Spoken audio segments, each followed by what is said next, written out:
नमस्कार मित्रांनो, आज आपण इयत्ता 8वीच्या इतिहासातील चौथा धडा बघणार आहोत. 1857चा स्वातंत्र्य लढा. यामध्ये आपण 1857 साली इंग्रज सत्तेला हादरून टाकणारा मोठा लढा भारतात झाला. हा लढा काही अचानक उद्भवला नाही. त्यापूर्वीही भारतात इंग्रजांविरुद्ध अनेक लढे झाले. 1857च्या लढ्याची व्याप्ती आणि त्यामागची भूमिका लक्षात घेऊन स्वातंत्र्यवीर सावरकरांनी ज्या पुस्तकातून ही मांडणी केली त्या 1857चे स्वातंत्र्य समर या पुस्तकाने पुढे अनेक क्रांतिकारकांना ब्रिटिशांविरुद्ध लढण्याची प्रेरणा दिली. आपण बघू शकतो 1857च्या उठावाच्या अगोदर किंवा या लढ्याच्या अगोदर अनेक लढे भारतामध्ये होऊन गेले आणि हा लढा काही अचानक उद्भवला नव्हता. स्वातंत्र्यवीर सावरकरांनी स्वातंत्र्य समर हे पुस्तक लिहिले. या पुस्तकातून अनेक क्रांतिकारकांना ब्रिटिशांविरुद्ध लढण्याची प्रेरणा मिळाली. 1857 पूर्वीचे लढे. भारतात ज्या ज्या भागात इंग्रजी सत्ता स्थापन झाली तेथील लोकांना इंग्रज शासनाचे दुष्परिणाम भोगावे लागले. कंपनीच्या सत्तेमुळे आपले सर्व स्तरावरून शोषण होत आहे याची जाणीव भारतीयांच्या मनात निर्माण होऊ लागली आणि सत्तेविरुद्ध असंतोष वाढत गेला. शेतकरी व सामान्य जनता कंपनी सरकारच्या काळात कंगाल झाली. शेतकरी आणि सामान्य जनता कंपनीच्या काळामध्ये का झाली? कंगाल झाली. त्यांच्याजवळ काहीही उरलं नाही. ती पूर्णपणे कंगाल झाली. अशातच 1770मध्ये बंगाल प्रांतात मोठा दुष्काळ पडला आणि त्यामध्ये जनता तर कंगाल झाली, त्यातल्या त्यात दुष्काळ पण पडला. इंग्रजी राजकर्त्याचे जनतेचे वर्तन मात्र उदासीन व संवेदनशून्य राहिले. इंग्रजांना काही फरक पडत नव्हता. तुम्ही दुष्काळ पडो का तुम्ही कंगाल हो, त्यांना फक्त त्यांच्या कर आणि भारतापासून होणारा फायदा याच्याशी घेणं देणं होते. नंतर सन 1763 व 1857 या काळात बंगालमध्ये प्रथम संन्यासाचा नंतर फकीरांच्या नेतृत्वाखाली शेतकऱ्यांनी लढे दिले. वरील कारणामुळे शेतकऱ्यांनी लढे दिले. त्यामध्ये त्यांनी बंगालमध्ये सर्वप्रथम संन्यासी आणि फकीर यांच्या नेतृत्वाखाली शेतकऱ्यांनी लढे दिले. असेच लढे गुजरात, राजस्थान, महाराष्ट्र, दक्षिण भारतातही झाले. तुम्हाला माहिती आहे का? हे एकदा बघूया. यामध्ये काय दिलं आहे ते. पाईकांचा उठाव. ओडिसात मध्ययुगीन काळापासून पाईक पद्धती अस्तित्वात होती. तिथल्या निरनिराळ्या स्वातंत्र्य राज्याचे जे खडे सैनिक होते त्यांना पाईक असे म्हणत. राजांनी या पाईकांना जमिनी करण्यासाठी मोफत दिल्या होत्या. त्या कसून ते आपला उदरनिर्वाह करत. त्या बदल्यात युद्धाचा प्रसंग उद्भवला तर आपल्या राज्याच्या बाजूने लढाईला उभे राहायची अशी अट होती. इसवी सन 1803मध्ये इंग्रजांनी ओडिसा जिंकून घेतले. इंग्रजांनी पाईकाच्या वंशपरंपरागत जमिनी काढून घेतल्या. त्यामुळे पाईक संतापले. तसेच इंग्रजांनी लावलेल्या करांमुळे मिठाच्या किमतीत वाढ होऊन सामान्य लोकांचे जीवन असह्य झाले. त्याचा परिणाम 1817मध्ये इंग्रजांविरुद्ध पाईकांनी सशस्त्र उठाव केला. या उठावाचे नेतृत्व बक्षी जगनबंधू विद्याधर यांनी केले. आपण बघू शकतो इंग्रजांनी ओडिसा जिंकल्यानंतर पाईकांच्या वंशपरंपरागत जे राजांनी त्यांना दिलेल्या ज्या जमिनी होत्या त्याच्यावर त्यांचा उदरनिर्वाह चालायचा त्या इंग्रजांनी काढून टाकल्या आणि त्यामुळे पाईकांमध्ये असंतोष निर्माण झाला. तसेच पाईक इंग्रजांविरुद्ध सशस्त्र उठाव करायला तयार झाले. उठावाचे नेतृत्व हे बक्षी जगनबंधू विद्याधर यांनी केले. त्यानंतर आपण बघूया उमाजी नाईक यांचं खूप महत्त्वाचं योगदान आहे 1857च्या उठावासाठी. कारण जे उठावाला जी ठिणगी पडली ती उमाजी नाईक यांच्या अगोदर केलेल्या उठावाने पडलेली आहे. उमाजी नाईक यांनी दिलेल्या लढाई असाच उग्र होता. उमाजींनी आपल्या रामोशी बांधवांना व स्थानिक युवकांना संघटित करून इंग्रजांविरुद्ध बंड केले. त्यांनी एक जाहीरनामा काढून इंग्रजांविरुद्ध लढा देण्याचे व इंग्रजी सत्ता झुगारून देण्याचे आवाहन केले. उमाजी नाईकनी बंड केले आणि इंग्रजांविरुद्ध जाहीरनामा काढून इंग्रजांविरुद्ध लढायचे व इंग्रजांची सत्ता झुगारून लावण्याचे आवाहन केले. पुणे, सातारा, अहमदनगर, सोलापूर, नाशिक, भोर इत्यादी भागात त्यांनी आपला दरारा निर्माण केला. पण 1832 साली कंपनी सरकारने उमाजी नाईक यांना अटक केली आणि पुणे येथे फाशी देण्यात आली. पुणे येथे त्यांना फाशी देण्यात आली. भारतातील आदिवासी व वन्य जमातींनी इंग्रज सत्तेला आव्हान दिले. या जमातीचा उदरनिर्वाह जंगलातील संपत्तीवर चालत असे. जे भारतातील आदिवासी लोक होते किंवा वनामध्ये राहणारे वन जमाती असतील, त्यांनी इंग्रजांना आव्हान दिले, कारण त्या जमातीचा उदरनिर्वाह हा जंगलातील संपत्तीवर चालत होता आणि ब्रिटिशांच्या कायद्याने व हक्काने त्यांच्या या उद्योगधंद्यावर किंवा उदरनिर्वाहावर गदा आणली. परिणामी बिहार, छोटा नागपूर परिसरातील कोलम, ओडिसातील गौंड आणि बिहारमधील संताळ यांनी ब्रिटिशांच्या विरोधात लढे दिले. ह्या कोलम, संताळ, गोंड ह्या जाती आहे, हे लक्षात ठेवा. मधील कोलम, ओडिसामधील गौंड आणि बिहारमधील संताळ. महाराष्ट्रातील भिल्ल, कोळी आणि रामोशी यांनी इंग्रजांविरुद्ध लढे दिले. कोल्हापूर परिसरात गडकऱ्यांनी तर कोकणात फोंडकरांनी. याच्यावर सुद्धा तुम्हाला प्रश्न विचारला जाऊ शकतो. या जाती विचारल्या जाऊ शकत्या. जातीवर एखादा प्रश्न विचारला जाऊ शकतो. किंवा कोल्हापूर परिसरात कोणी तर गडकऱ्यांच्या, तर कोकणामध्ये फोंड सावंताच्या इंग्रजी सत्तेला आव्हान दिला. यांच्या नेतृत्वाखाली ही इंग्रजी सत्तेला यांनी आव्हान दिले. 1857 साली देशाच्या निरनिराळ्या भागात जमीनदार व राजवाड्यांनीही लढे दिले. जमीनदार आणि राजवाड्यांनीही लढे दिले. नंतर ईस्ट इंडिया कंपनीच्या फौजेत अनेक भारतीय सैनिक होते. कंपनीकडून त्यांना दुजा भावाची वागणूक दिली जात. त्यांचे वेतन भत्ते इंग्रजी सैनिकांच्या तुलनेत अत्यंत अल्प होते. त्यांचे वेतन हे अल्प होते. त्यांना दुजा भावाची वागणूक दिली जाईल. 1806 साली वेल्लोर येथे, 1824 साली बराकपूरच्या उठावाने उग्र रूप धारण केले. हे सर्व लढे या परिसरात झाले. ते स्थानिक स्वरूपाचे व एकाकी होते. इंग्रजांनी बळाचा उपयोग करून ते मोडून काढले. लोकांचा असंतोष दडपला गेला पण नाहीसा झाला नाही. हा वाना 1857च्या स्वातंत्र्य युद्धात भडकला. ब्रिटिश कंपनी सत्तेविरुद्ध अनेक लढे उभे राहिले. दारूच्या कोठारावर ठिणगी पाडावी आणि त्याचा मोठा स्फोट व्हावा अशी अवस्था झाली. म्हणजे भारतामध्ये लोकांच्या मनात एवढा संताप निर्माण झाला की एखाद्या दारूच्या कोठारावर एखादी ठिणगी पडावी आणि कसा आग होतो तसे लोक एखाद्या उठावासाठी पेटून उठले. इंग्रजांविरुद्ध लढा करण्यासाठी पेटून उठले. भारतातील विविध वर्गामध्ये साठलेला असंतोष या लढ्याच्या रूपाने बाहेर पडला आणि त्याचा उद्रेक अभूतपूर्व अशा सशस्त्र लढ्याने झाला. नंतर यापुढे आपण बघूया 1857च्या लढ्याची कारणे. काय तर 1857च्या लढ्याची कारणे. इंग्रजपूर्व काळात भारतात अनेक राजवटी होत्या.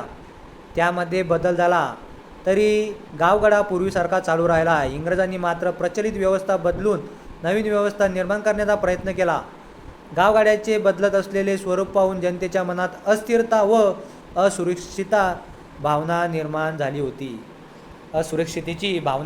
होती. जे इंग्रज अधिकारी जे बदल करत होते तो गावगाड्यांना पटत नव्हता. त्यामुळे त्यांच्या मनात अस्थिरता व असुरक्षिततेची भावना निर्माण होत होती.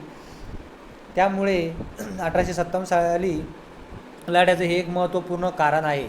नंतर आर्थिक कारणे कोणते असतील हे आपण बघूया. आर्थिक कारणे.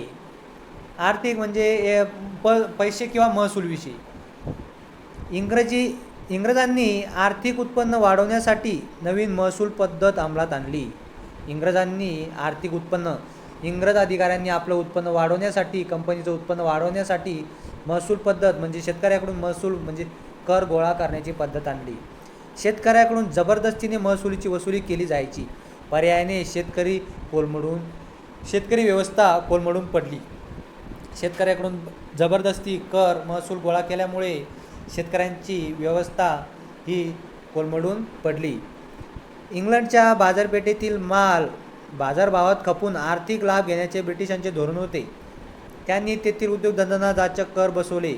भारतात विकसित झालेल्या हस्तकला कापड उद्योग दिवाळखोरीत निघाला आणि अनेक भारतीय कारागीर बेकार झाले. इंग्रजांनी नवीन नवीन धोरण आणत व असे उद्योगधंद्यावरील कर बसवले. त्यामुळे भारतातील लोकांना ते परवडत नसे आणि भारतातील हस्तकला कापड उद्योग हे दिवाळखोरीत गेले आणि भारतीय कामगार हा बेकार झाला. नंतर सर्वांच्या मनामध्ये त्यामुळे इंग्रजांविरुद्ध असंतोष वाढत गेला. नंतर बघणार आहोत आपण सामाजिक कारणे. इंग्रज आपल्या चालीरीती परंपरा रूढी यात हस्तक्षेप करत आहेत असे भारतीयांना वाटू लागले. सतीबंदी विधवा विवाह हे कायदे जरी सामाजिक दृष्टीने योग्य असले, इंग्रजांच्या काळामध्ये वेगवेगळे कायदे लागू केले होते. त्यामध्ये सतीबंदी आणि विधवा विवाह हा कायदा आजच्या तरी दृष्टीने चांगला आहे, पण पूर्वीच्या लोकांना हे योग्य वाटत नव्हतं. त्यांना असं वाटायचं की हे आपल्या दैनंदिन जीवनामध्ये काहीतरी हस्तक्षेप करत आहे, आपल्या चालीरीती रूढी परंपरामध्ये हस्तक्षेप करत आहे. असे असले तरी आपल्या जीवनपद्धतीमध्ये हस्तक्षेप करत आहेत अशी समजूत भारतीयांनी करून घेतली. त्यामुळे ते असंतुष्ट बनले. राजकीय कारणे काय असतील ते आपण बघूया. राजकीय कारणे 1757 साली इंग्रजांनी अनेक राज्ये ताब्यात घेतली. पुढे डलहौसी हे नाव लक्षात ठेवा तुम्ही. हौसीने अनेक संस्थांनी विविध कारणांनी खालसा केले. तुम्हाला विचारू शकतं डलहौसीने कोणत्या कारणामुळे किंवा संस्थांनी खालसा कोणी केले, तर डलहौसीने संस्था खालसा केले. गैरकारभाराचे निमित्त पुढे करून अयोध्याच्या नवाबाला पदच्युत केले, म्हणजे पदावरून काढून टाकले. तर सातारा नागपूर झाशी ही संस्थाने तेथील राजाचा दत्तक पुत्र वारसा हक्क नामंजूर करून खालसा केली. विचारू शकतं डलहौसीने का केली खालसा संस्थाने आणि कुठली केली, तर त्यांनी दत्तकपुत्राचा वारसा हा नामंजूर केला. त्यामुळे झाशी सातारा नागपूर येथील संस्थाने खाली केली.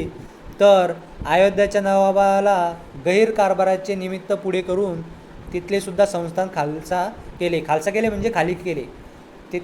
त्यांच्यातील सत्तेचा ताबा काढून घेतला. भारतीयामध्ये अविश्वासाचे वातावरण वाढत गेले. हिंदी सैनिकांतील असंतोष.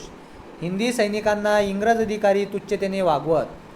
सैन्यात सुभेदारापेक्षा वरचे पद त्यांना दिले जात नसे. गोऱ्या सैनिकापेक्षा पगार कमी असे.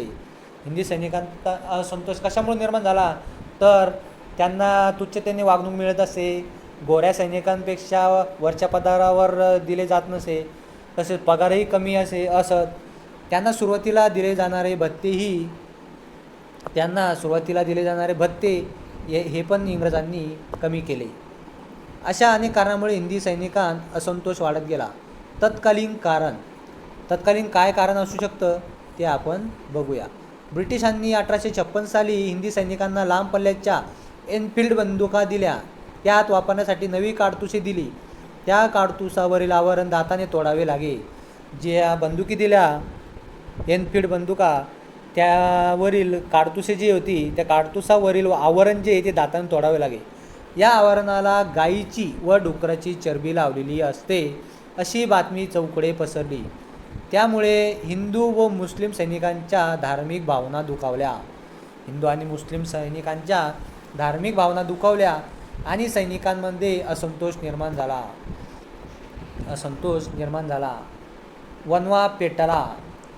चरबी लावलेली काडतुसे वापरण्यास सैनिकांनी विरोध केला. त्यांच्यावरील शिस्तबंदीची कारवाई झाली व त्या सैनिकांना जबर शिक्षा करण्यात आल्या.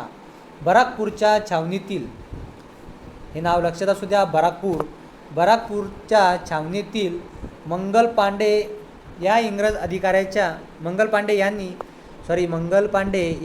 इंग्रज अधिकाऱ्याच्या अन्यायी वृत्तीला विरोध करण्याच्या भावनेने ब्रिटिश अधिकाऱ्यावर गोळ्या घातल्या. जो असंतोष सैनिकांमध्ये निर्माण झाला होता, त्या भावनेने मंगल पांडे यांनी इंग्रज अधिकाऱ्यावर गोळ्या झाडल्या, म्हणजे त्यांना गोळी मारली. मंगल पांडे यांना अटक करून फाशी देण्यात आली. ही बातमी वणव्यासारखी चौकडे पसरली. मेरठ छावणीतील हिंदी सैनिकांची पूर्ण फलटण बंड करून उठली. मेरठ छावणीतील हिंदी सैनिकांची पूर्ण फलटण बंड करून उठली. सैनिक दिल्लीच्या रोखाने निघाले. वाटेवर हजारो नागरिक उत्स्फूर्तपणे त्यांना मिळत गेले. 12 मे 1857 रोजी सैनिकांनी दिल्लीचा ताबा घेतला. त्यांनी मुघल बादशाह बहादूर शाह याच्याकडे लढ्याचे नेतृत्व दिले. लढ्याचे नेतृत्व कोणाकडे दिले? तर मुघल बादशाह बहादूर शाह याच्याकडे लढ्याचे नेतृत्व दिले. भारताचा सम्राट म्हणून त्याच्या नावाने द्वाही फिरवण्यात आली. भारताचा सम्राट म्हणून त्याच्या नावाने द्वाही फिरवण्यात आली. त्यानंतर लढ्याची व्याप्ती बघणार आहोत आपण. लढ्याची व्याप्ती कशी झाली? दिल्ली ताब्यात येताच सैनिकांचा आत्मविश्वास वाढला. ताब्यात येताच सैनिकांचा आत्मविश्वास वाढला. भारतात इतर ठिकाणी असणाऱ्या सैनिकांनाही आपल्यामुळे प्रेरणा मिळाली. लवकरच उठावाचे लोण उत्तर भारतामध्ये पसरले. बिहारपासून राजपुतानापर्यंत इंग्रज छावणीतील हिंदी सैनिकांनी बंडाचे निशाण उभारले. लखनौ, अलाहाबाद, कानपूर, बनारस, बरेली, झाशी या ठिकाणी उठावास प्रारंभ झाला. पुढे हे लोण दक्षिण भारतातही पसरले. अगोदर उत्तर भारतात पसरले, नंतर दक्षिण भारतातही पसरले. नागपूर, सातारा, कोल्हापूर, नरगुन अशा ठिकाणी उठाव झाले. सातारा छत्रपतीचे वारसदारही शहाजी प्रतापसिंह व कारभारी रंगोजी बापू. कोल्हापूरचे चिमणासाहेब, नरगुनचे बाबासाहेब भावे, अहमदनगर जिल्ह्यातील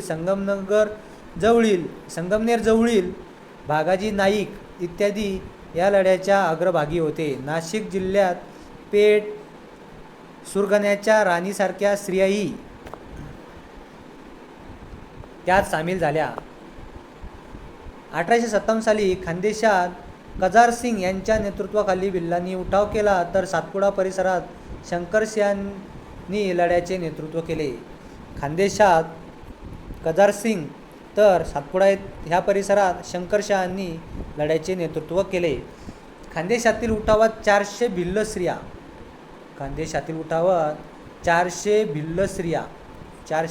स्त्रिया सहभागी झाल्या होत्या. ही गोष्ट खूप महत्त्वाची आहे की 400 भिल्ल स्त्रिया खानदेशाच्या उठावात सहभागी झाल्या होत्या. लढ्याचे नेतृत्व 18व्या शतकात मुघल साम्राज्य दुबळे झाल्यानंतर नादिरशाह अब्दालीसारख्या परकीय हिंदुस्थानावर आक्रमण करावयास सुरुवात केली. मुघल साम्राज्य त्यांना प्रतिकार करू शकत नाही हे लक्षात आल्यानंतर मराठ्यांनी परकीय आक्रमणापासून हिंदुस्थानच्या रक्षणाची जबाबदारी आपल्या शिरावर घेतली. त्याच भूमिकेतून मराठे अब्दालीविरुद्ध पानिपतावर लढले. 1857च्या स्वातंत्र्य लढ्यात मुघल साम्राज्याचा वारसदार बहादूर शहा इंग्रजांविरुद्ध लढण्यात असमर्थ आहे हे लक्षात आल्यानंतर बहादूर शहाचे नेतृत्व मान्य करून नानासाहेब पेशवे, झाशीची राणी लक्ष्मीबाई, तात्या टोपे यांनी 1857च्या स्वातंत्र्य लढ्याची सूत्रे आपल्या हातात घेतली.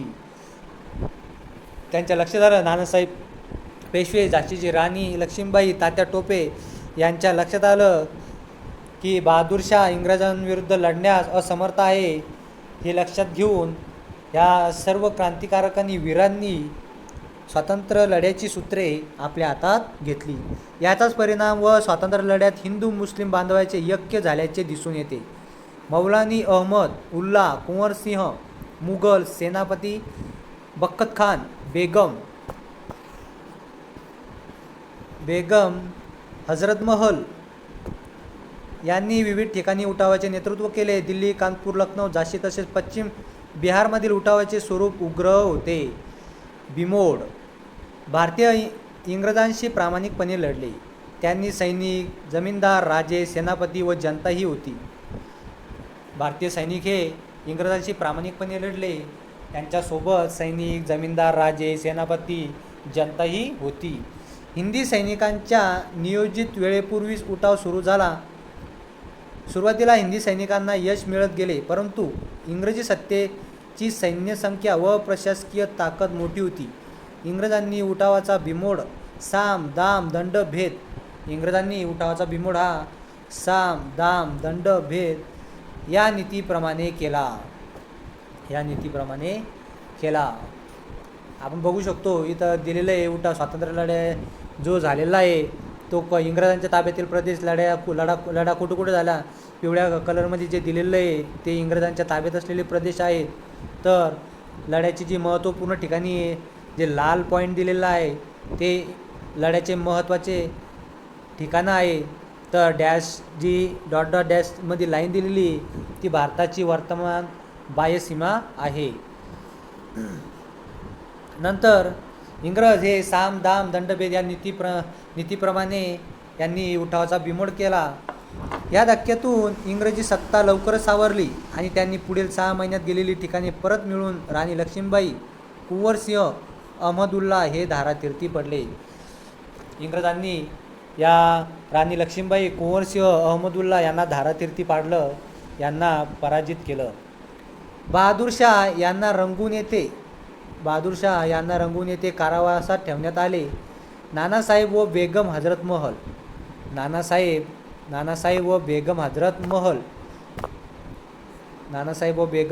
यांनी नेपाळमध्ये आश्रय घेतला. कुठे आश्रय घेतला? तर नेपाळमध्ये आश्रय घेतला. तर तात्या टोपे 10 महिने इंग्रजांशी लढत राहिले, पण फितुरीमुळे ते सापडले. त्यांना फासावर जावे लागले. नानासाहेब यांच्यातील एखादा सैनिक फितूर झाला आणि तो इंग्रजांशी हातमिळवणी करून नानासाहेबाविषयी माहिती देऊन नानासाहेबाला पकडण्यात आले. फितुरीमुळे ते सापडले व त्यांना फासावर चढवल्या गेले. अशा रीतीने 1857च्या अखेरपर्यंत इंग्रजांनी हा लढा कठोरपणे दडपून टाकला. जरी लढ्याची सुरुवात हिंदी सैनिकांच्या असंतोषातून झाली असली तरी पुढे शेतकरी, कारागीर, सामान्य जनता, आदिवासी इंग्रजांच्या विरोधात एकत्र आले. या अन्यायकारी राजवटीचा पाडाव करण्यासाठी सर्व भारतीयांनी हा संग्राम केला. या लढ्यात हिंदू, मुसलमान, विविध जाती जमातीचे लोक मोठ्या ताकदीने उभे राहिले. इंग्रजांचे भारतातून उच्चाटन करणे हे सर्वांचे ध्येय होते. इंग्रजांना भारतातून हरवून किंवा त्यांना भारतातून काढून देणे हे सर्व जाती धर्माचे ध्येय होते. या पाठीमागे स्वातंत्र्याची प्रेरणा होती. म्हणूनच या लढ्याला व्यापक राष्ट्रीय स्वरूप प्राप्त झाले. लढा यशस्वी होण्याचे कारणे. लढा कशामुळे अयशस्वी झाला त्याचे कारणे आपण पुढील प्रमाणे बघू. लढ्याचा प्रसार भारतभर झाला नाही. हा लढा संपूर्ण भारतात एकाच वेळी झाला नाही. उत्तर भारतात लढ्याची तीव्रता अधिक होती. उत्तरेकडील राजपुतांना, पंजाब, बंगालचा काही भाग, ईशान्य भारत हे प्रदेश लढ्यापासून अलिप्त राहिले. म्हणजे लढ्याचा प्रसार हा भारतभर झाला नाही. सर्वसामान्य नेत्याचा अभाव. लढ्यात भारतीय पातळीवर इंग्रजांच्या विरोधात सर्वसामान्य नेतृत्व निर्माण होऊ शकले नाही. त्यामुळे इंग्रजांच्या विरोधात एकसंधपणा राहिला नाही. म्हणजे लढा द्यायचा तर त्यांचा लीडर, त्यांचं नेतृत्व करणारा कोणी नसल्यामुळे त्यांच्या विरोधामध्ये एकसंधपणा आला नाही. राजे राजवाड्यांचा पाठिंब्याचा अभाव. इंग्रज सत्तेचा त्रास जसजसा जनतेला होत तसाच तो संस्थानिकांनाही होत होता. त्यापैकी काही सोडले तर इंग्रजांशी एकनिष्ठ राहिले. लष्करी डावपेचाचा अभाव. भारतीय सैनिकांकडे शौर्य होते, परंतु योग्य वेळी योग्य डावपेच आखता आले नाही. दिल्ली जिंकल्यानंतर ती टिकवता आली नाही. तसेच उठावकऱ्यांजवळ पुरेशी शस्त्रास्त्रे नव्हती. इंग्रजांकडे मोठी आर्थिक ताकद, शिस्तबद्ध सैन्य, अद्ययावत शस्त्रास्त्रे व अनुभवी सैनानी होते. दळणवळणाचा ताबा त्यांच्या हातात असल्यामुळे त्यांच्या हालचाली जलद होत. त्यामुळे भारतीय सैनिकांचा त्यांच्यामुळे निभाव लागला नाही. त्यामुळे भारतीय सैनिकांचा निभाव लागला नाही. लढाया केवळ शौर्यावर नाही तर लष्करी डावपेचांनाही जिंकल्या जातात किंवा जिंकाव्या लागतात. आंतरराष्ट्रीय परिस्थिती इंग्रजांना अनुकूल होती. आंतरराष्ट्रीय परिस्थिती इंग्रजांना अनुकूल होती. इंग्रजांचे रशियाशी सुरू असलेले क्रिमियन युद्ध इंग्रजांचे रशियाशी सुरू असणारे क्रिमियन युद्ध नुकतेच संपले होते. यामध्ये इंग्रजांचा विजय झाला होता. जगातील अनेक देशांशी त्यांचा व्यापार होता. इंग्रजांची आरमारी ताकद मोठी होती. या उलट उठावकऱ्यांची परिस्थिती ही बिकट होती आणि इंग्रजांकडं आरमारी ताकद खूप मोठ्या प्रमाणावर होती. स्वातंत्र्य लढ्याचे परिणाम नंतर बघणार आहोत आपण. स्वातंत्र्य लढ्याचे परिणाम. ईस्ट इंडिया कंपनीची राजवट संपली. कंपनीच्या सत्तेमुळे भारतीयांमध्ये असंतोषात भर पडत गेली व त्यामुळे इंग्रजी सत्तेपुढे 1857च्या लढ्याचे आव्हान उभे राहिले. याची जाणीव इंग्लंडच्या राणीला भारतातील इंग्रजी सत्ता कंपनीच्या हाती सुरक्षित नाही असे वाटल्यामुळे 1858 साली ब्रिटिश पार्लमेंटने कायदा करून ईस्ट इंडिया कंपनीची राजवट बरखास्त केली. इंग्लंडच्या राणी यांना असं वाटले ईस्ट इंडिया कंपनीच्या हातामध्ये सत्ता ही टिकू शकणार नाही किंवा सुरक्षित नाही. त्यामुळे त्यांनी ही ईस्ट इंडिया कंपनीची राजवट ही बरखास्त केली. गव्हर्नर जनरल हे पद काढून व्हाईसराय हे पद निर्माण करण्यात आले. गव्हर्नर जनरल हे पद काढून व्हाईसराय हे पद निर्माण करण्यात आले. लॉर्ड कॅनिंग हा शेवटचा गव्हर्नर व पहिला व्हाईसराय ठरला. आपल्याला विचारू शकते शेवटचा गव्हर्नर आणि पहिला व्हाईसराय कोण, तर लॉर्ड कॅनिंग.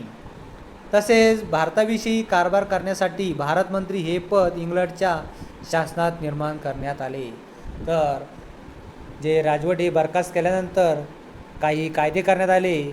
त्यामध्ये गव्हर्नरचं जनरलचं नाव बदलून व्हाईसराय, तर इंग्लंडच्या कारभार बघण्यासाठी भारत मंत्री हे पद इंग्लंडच्या शासनात निर्माण करण्यात आले. नंतर राणीचा जाहीरनामा बघूया. राणीचा जाहीरनामा. इंग्रजांची राणी व्हिक्टोरिया कोण होतं राणी, तर राणी व्हिक्टोरिया हिने भारतीयांना उद्देशून एक जाहीरनामा काढला. सर्व भारतीय हे आमचे प्रजाजन आहे. वंश, धर्म, जात किंवा जन्मस्थान यावरून प्रजाजनात भेद करणार नाही. शासकीय नोकऱ्या देताना गुणोत्तर दिल्या जातील. धार्मिक बाबतीत कसलाही हस्तक्षेप करणार नाही. संस्थानिकांशी केलेले करार पाळले जातील. तसेच कोणत्याही कारणासाठी खालसा केली जाणार नाही. म्हणजे जे इंग्रजांनी लॉर्ड डलहौसीने संस्थानिक खालसा केले होते, तर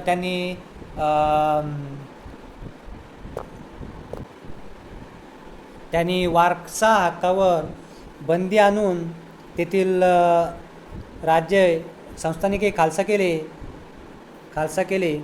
तसेच अशी ग्वाही जाहीरनाम्यात दिली होती. भारतीय लष्कराची पुनर्रचना आता आपल्याला बघायची. लष्करातील इंग्रजी सैन्याचे प्रमाण वाढवण्यात आले. महत्त्वाच्या ठिकाणी इंग्रज अधिकाऱ्याच्या नेमणुका करण्यात आल्या. तोफखाना हा पूर्णपणे इंग्रज अधिकाऱ्यांच्या ताब्यात ठेवण्यात आला. लष्करी तुकड्यांची जातवार विभागणी करण्यात आली. भारतीय सैनिक एकत्र येऊन सत्तेच्या विरोधात उठाव करणार नाही अशी काळजी घेण्यात आली. नंतर बघू आपण धोरणात्मक बदल काय, तर भारतीयांच्या सामाजिक व धार्मिक बाबतीत हस्तक्षेप न करण्याचे धोरण इंग्रजांनी स्वीकारले. त्याचबरोबर भारतीय समाज सामाजिक दृष्टीने एकसंध होणार नाही अशी काळजी घ्यायला सुरुवात केली. भारतीयामध्ये जात, धर्म, वंश, प्रदेश या कारणावरून नेहमी संघर्ष निर्माण होतील. एकमेकांविषयी भारतीयांची मने कलुषित होतील हे धोरण राबवले जाऊ लागले. म्हणजे भारतीयामधील त्यांनी थोडक्यात लावादेव्या करणं सुरू केले. त्यांचं एक सूत्र होते फोडा आणि राज्य करा. हे पुढे आहेत. फोडा आणि राज्य करा हे इंग्रज राज्याचे सूत्र राहिले. 1857च्या स्वातंत्र्य लढ्यामुळे इंग्रजी राजसत्तेला असंघटित विरोध केला पाहिजे असे भारतीयांना वाटू लागले. 1857चा स्वातंत्र्य लढा हा भारतीयांच्या स्वातंत्र्य चळवळीचे प्रेरणास्रोत ठरला. भारतीयांच्या स्वातंत्र्य चळवळीचे प्रेरणास्रोत ठरला. धन्यवाद.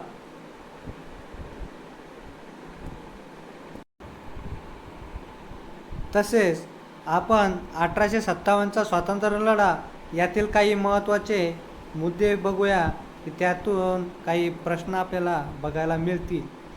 मंगल पांडे यांनी बराकपूर छावणीतील ब्रिटिश अधिकाऱ्यावर गोळी झाडली. इसवी सन 1857मध्ये इंग्रजांविरुद्ध पाईकांनी सशस्त्र उठाव केला. या उठावाचे नेतृत्व कोणी केले असे विचारले असता बक्षी जगनबंधू विद्याधर या पाईकांनी सशस्त्र उठाव केला. नंतर 1832मध्ये कंपनी सरकारने उमाजी नाईक यांना अटक करून पुणे येथे फाशी देण्यात आली. कुठे फाशी देण्यात आली तर पुणे येथे फाशी देण्यात आली. नंतर भारतातील आदिवासी व वन्य जमातीचा उदरनिर्वाह जंगलातील संपत्तीवर होता. भारतातील आदिवासी आणि वन्य जमातीचा उदरनिर्वाह कुठं होता तर जंगलातील संपत्तीवर होता. छोटा नागपूर मध्ये कोलम यांनी ब्रिटिशांच्या विरोधात लढे दिले. छोटा नागपूर येथे कोलम यांनी ब्रिटिशांच्या विरोधात लढे दिले. 1824 साली बराकपूरच्या उठावाने उग्र रूप धारण केले.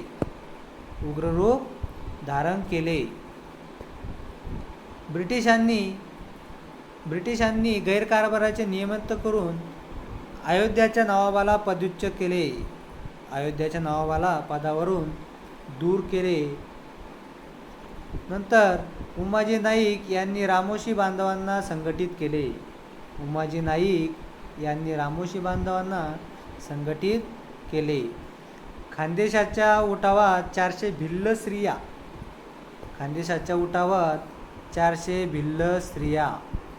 ह्या सहभागी झाल्या. 400 भिल्ल स्त्रिया सहभागी झाल्या. क्रिमियन युद्धात इंग्लंड व रशिया या देशात झाले.